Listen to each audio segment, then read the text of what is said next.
Lanjutan ya. Siti Sarah kepada Siti Sarah. Kita lanjutkan ya dari tadi ya. Jadi Siti Hajar itu anak angkat Siti Sarah dan Ibrahim yang diangkatnya sudah besar. Pemberian hadiah yang diberikan keluarga Siti Sarah kepada Ibrahim dan Sarah. Jadi diangkat bukan dari bayi. Dan Siti Sarah pun menyetujuinya dan akhirnya Siti Hajar dan Nabi Ibrahim menikah. Dan tidak lama kemudian Siti Hajar pun mempunyai anak yang bernama Ismail. Dan setelah Siti Hajar mempunyai Ismail, Siti Sarah pun merasa cemburu dan akhirnya menyuruh Nabi Ismail untuk menjauhkan Siti Hajar dan Ismail. Dan akhirnya wahyu pun turun dari Allah agar Ibrahim menjauhkan Siti Hajar dengan Siti Sarah. Dan akhirnya Nabi Ibrahim pun membawa Siti Hajar dan bayinya Ismail ke Padang Tandus, yaitu di negara Arab Saudi. Dan disimpan di Padang Tandus tersebut, yaitu kota Mekah. Dan setelah itu Nabi Ibrahim pun pulang kembali ke Palestina, ke istina yang tua, yaitu Siti Sarah. Dan ketika itu Siti Hajar air susunya sudah kering, sedangkan bekal makanan sudah habis. Dan akhirnya Siti Hajar mencari sumber mata air dari Safa ke Marwah, sampai 7 kali balikan yang sekarang dijadikan rukun haji. Dan karena Nabi Ismail dari bayi sudah ada cap kenabian, akhirnya telapak kaki Nabi Ismail menekan ke tanah, maka keluarlah sumber mata air yang disebut air Zam-Zam. Dan sampailah sekarang negara Arab subur dengan air, yaitu Zam-Zam. Sedangkan Nabi Ibrahim yang kembali lagi ke Palestina, dan akhirnya Siti Sarah pun yang sudah tua pun mempunyai anak kembar, yaitu Ishak, Zakaria. Dan yang menjadi rasul dari keturunan Nabi Ibrahim dari Siti Sarah, yaitu dari Ishak, Nabi Daud dan Nabi Isa. Dari Zakaria, yaitu Nabi Musa. Sedangkan dari Siti Hajar yang menjadi rasul, yaitu dari Nabi Ismail. Nabi Ismail menikah dengan Siti Fatimah putri Nabi Yusuf dan Siti Julaiha. Dan dari keturunan Siti Fatimah dan Nabi Ismail lahirlah keturunan raja-raja dari Mesir, sampailah ke bangsawan Quraisy yang melahirkan Siti Aminah, dan Siti Aminah yang melahirkan Nabi Muhammad SAW sebagai Nabi terakhir dan Rasul terakhir. Dan sekarang kita harus tahu apa itu Nabi dan apa itu Rasul. Nabi adalah manusia yang mempunyai sifat dua. 1. Nabi bersifat benar. 2. Nabi tahu jalan kebenaran wahyu dari Tuhan. Sedangkan Rasul sifatnya ada 4. 1. Sifatnya pintar. 2. Sifatnya benar. 3. Sifatnya jujur. Dan keempat, terpercaya atau orang yang diberi amanah, yaitu kitab suci khusus umatnya. Dan Rasul yang pertama yaitu Nabi Musa yang diberi kitab Taurat pada abad 14 atau 1400 tahun alam dunia. Taurat diturunkan di Gunung Tursina India sewaktu Nabi Musa merenung memikirkan kezoliman Fir'aun. Turunlah wahyu Tuhan dengan suara gemuruh memberi kitab suci khusus umat Nabi Musa, dan umat Nabi Musa itu Yahudi. Di dalam kitab Taurat sama ketauhidan kepada Tuhan, tauhid pada kitab yang 4 yaitu Taurat, Zabur, Injil, Quran, dan tauhid kepada Rasul yang 4 yaitu Musa, Daud, Isa, dan Muhammad. Tauhid kepada datangnya hari kiamat yang disebut dalam kitab Taurat yaitu 7 reinkarnasi.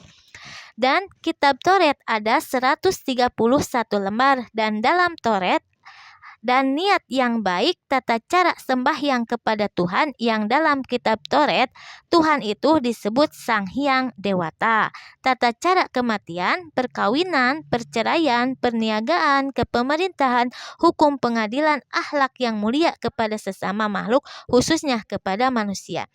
Dan waktu itu Nabi Musa disebut Sang Hyang Batara dan dibantu oleh temannya Nabi Harun yang disebut Sang Hyang Batara Nunggal.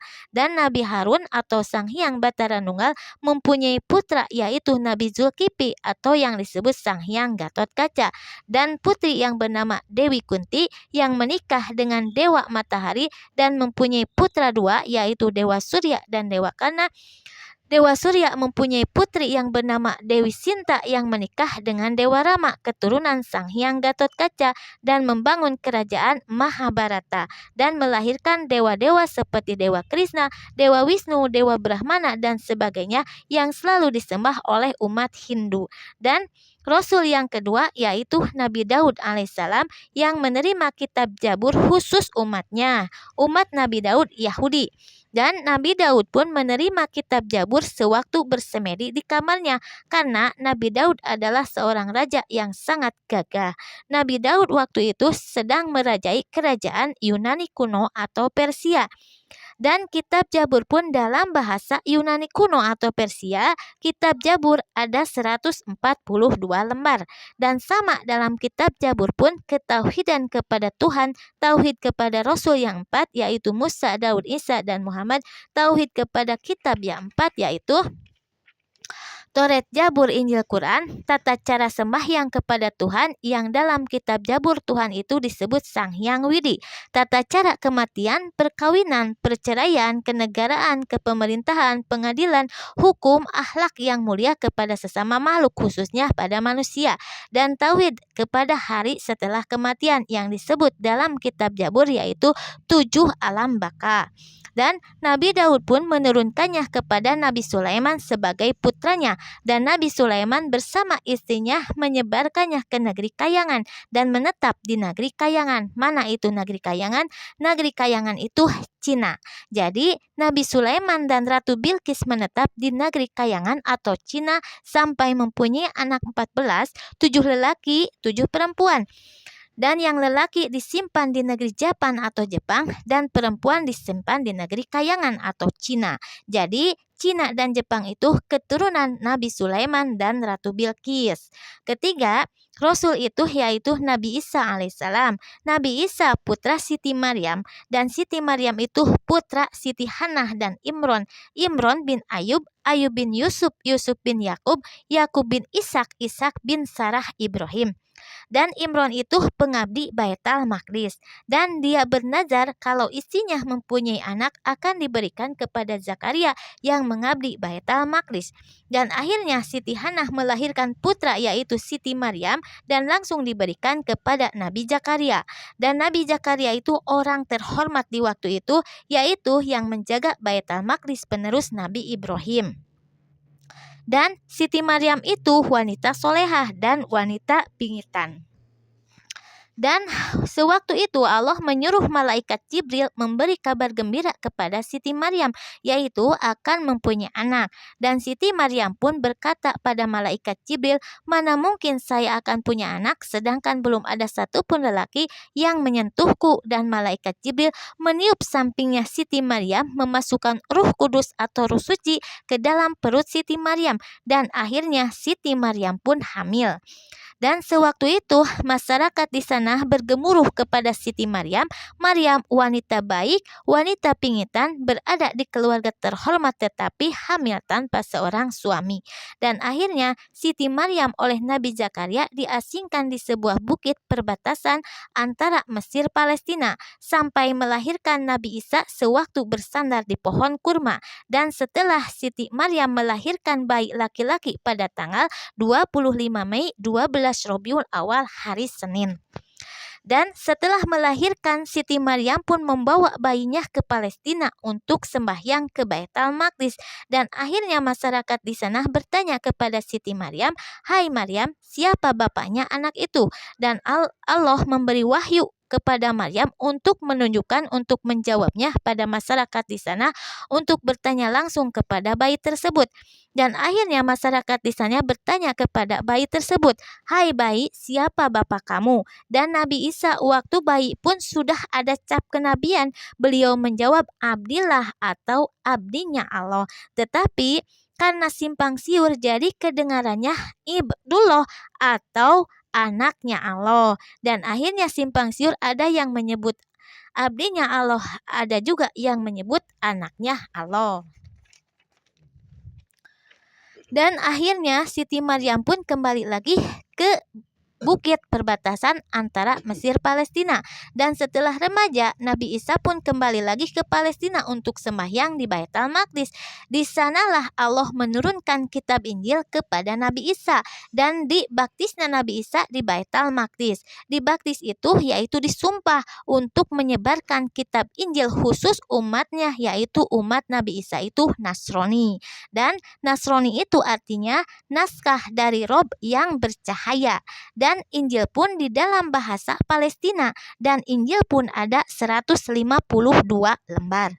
Di dalam Injil jelas ketauhidan kepada Tuhan, tauhid pada kitab yang 4, tauhid pada Rasul yang 4, tata cara kematian, perkawinan, perceraian, perniagaan, akhlak yang mulia, dan hari setelah kematian disebutnya hari keabadian menuju Tuhan. Dan Nabi Isa pun menyebarkannya kitab Injil di negara Amerika atau Amerika. Dan di sana Nabi Isa menyebarkan Injil sampai banyak muridnya. Dan ada murid pertama Nabi Isa yang bernama Yudas. Jadi Yudas itu murid pertama Nabi Isa, tetapi Yudas hatinya dengki kepada Nabi Isa. Dan setelah Yudas sama mempunyai murid, akhirnya Yudas merencanakan akal busuknya dengan cara merayu-rayu muridnya untuk membunuh Nabi Isa dengan cara disalib. Kalau Nabi Isa dibunuh dengan cara disalib, Nabi Isa itu anak Allah, kata Yudas pada muridnya, dia akan menebus dosa umat manusia, khususnya kaum Nasrani. Dan murid Yudas pun menyetujuinya, dan akhirnya Yudas dan muridnya melakukan rencananya. Ketika Nabi Isa sedang mengajarkan Injil pada muridnya, Yudas dan anak buahnya melakukan pembunuhan kepada Nabi Isa. Tetapi Allah tidak mengizinkan Rasulnya dibunuh secara disalib, dan akhirnya Yudas wajahnya diserupakan dengan Nabi Isa, dan akhirnya Yudaslah yang dibunuh dan disalib oleh murid-muridnya, senjata makan tuan. Sedangkan Nabi Isa yang asli, beliau kembali lagi ke Palestina sampai jasad dan ruhnya diangkat ke langit. Dan Rasul yang terakhir yaitu Nabi Muhammad SAW yang menerima kitab suci Al-Quran. Beliau menerima kitab suci Al-Quran di Gua Hiro, Mekah, Arab Saudi. Dan beliau selama 40 hari 40 malam beres menerima kitab suci Al-Quran. Wahyu dari malaikat Jibril dari Allah. Dan dalam kitab suci Al-Quran sudah dijelaskan ketauhidan kepada Tuhan, tauhid pada kitab yang 4, tauhid pada Rasul yang 4, tata cara sembahyang kepada Tuhan, tata cara kematian, perkawinan, perceraian, kenegaraan, kepemerintahan, akhlak yang mulia di dalam Quran ada. Dan beliau menyebarkannya kepada keluarga, sahabat, dan sebagainya sampailah seluruh dunia banyak yang menganut Quran. Dan kitab Taurat diturunkan pada abad 14 atau 1400 tahun alam dunia. Dan kitab Taurat dalam bahasa India karena diturunkannya di Gunung Tursina, India. Dan Nabi Musa pun mengambil dari sebagian Baitul Maqdis yang paling barat untuk tempat ibadah umatnya, yaitu yang disebut pura khusus umat Yahudi. Kitab Zabur diturunkan pada abad 18 atau 1800 tahun alam dunia, dan kitab Zabur pun dalam bahasa Yunani kuno atau Persia karena diturunkannya di negara Yunani kuno atau Persia.